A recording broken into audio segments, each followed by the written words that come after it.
From the start, Lena Dunham and Hillary Clinton were something of an odd match. The millennial daughter of New York privilege, known for her audacious public presence and frequent nudity on her HBO show, Girls. And the baby boomer raised with a steely Midwestern reserve, a devotion to her Methodist faith and a fierce affinity for a zone of privacy. But early on in a presidential election unlike any other, Ms. Dunham and Mrs. Clinton became a kind of package deal, with the campaign scrambling to reach young women and dispatching Ms. Dunham as one of its most visible ambassadors. On Tuesday, the generational tensions that hummed beneath the alliance during the presidential campaign exploded into public view. The rift came as a result of comments made by Ms. Dunham for an article published in the New York Times on Tuesday about the film mogul Harvey Weinstein and how he used a network of lawyers, publicists, and journalists to protect his reputation and, in some cases, enable the sexual aggression of which he is accused. In the article, Ms. Dunham said she had warned two Clinton campaign officials against associating with Mr. Weinstein. "I just want you to know that Harvey's a rapist and this is going to come out at some point," Ms. Dunham said she told the campaign. In reply to Ms. Dunham's comments, Nick Merrill, the communications director for Mrs. Clinton, said, as to claims about a warning, "That's something staff wouldn't forget."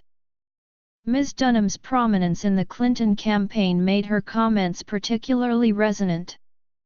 Mrs. Clinton leaned on Ms. Dunham's support so heavily that the actress and writer was awarded a prime speaking slot at the Democratic National Convention in Philadelphia. "Hi, I'm Lena Dunham, and according to Donald Trump, my body is probably, like, a 2. Ms. Dunham's statement to the Times that she had warned the Clinton campaign about Mr. Weinstein came not long after she had stirred controversy by publicly defending a Girls writer, Murray Miller, who had been accused of sexual assault. A torrent of criticism followed Ms. Dunham's words of support for Mr. Miller, whose lawyers categorically and vehemently denied the allegation. 3 days after her defense of her colleague, Ms. Dunham posted an apology on Twitter. "Under patriarchy, I believe you is essential," it read, in part. Her defense of the accused writer was not the first time Ms. Dunham had gone against the prevailing views of those in her circle. After a 2015 dinner party at the Park Avenue apartment of Richard Plepler, the chief executive of HBO, several guests said that Ms. Dunham had expressed discomfort with how the Clintons and their allies had discredited the women who said they had had sexual encounters with or had been sexually assaulted by former President Bill Clinton, an issue that many Democrats have reassessed in recent weeks. The Times reported on Ms. Dunham's dinner party remarks last year. At the time, her spokeswoman, Cindy Berger, said the description of her comments was a total mischaracterization. By then, the alliance between the candidate and the star had become critical, with Ms. Dunham touring the country to help boost enthusiasm in a Democratic primary season that saw many young women gravitate to Senator Bernie Sanders of Vermont. Ms.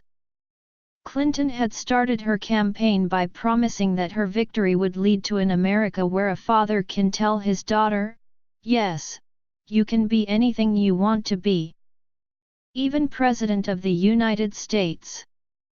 But as Mr. Sanders's anti-Wall Street message took hold, the Clinton campaign realized millennial women were a stubborn demographic, less inclined to feel the same gender allegiance as their mothers. A Harvard Institute of Politics survey released at the time found that 38% of women aged 18 to 29 said they were supporting Mrs. Clinton in the primary, compared with 40% for Mr. Sanders.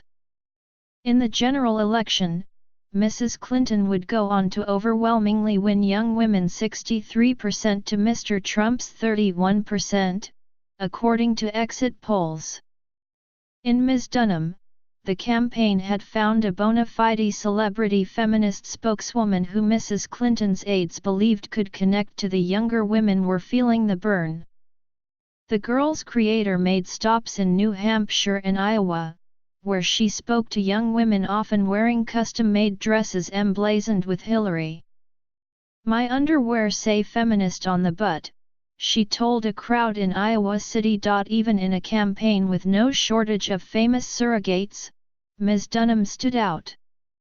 She took over the candidate's Instagram account and conducted an extensive interview with Mrs. Clinton for Letter, the feminist online newsletter founded by Ms. Dunham and the Girl's showrunner Jennifer Connor.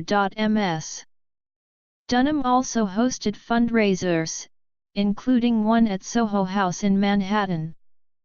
She was also among the bold-faced names, including Billy Crystal, Bernadette Peters, and Julia Roberts, who attended a Broadway gala that Mr. Weinstein helped produce. For years, Mr. Weinstein had been a loyal friend and donor to Bill and Hillary Clinton.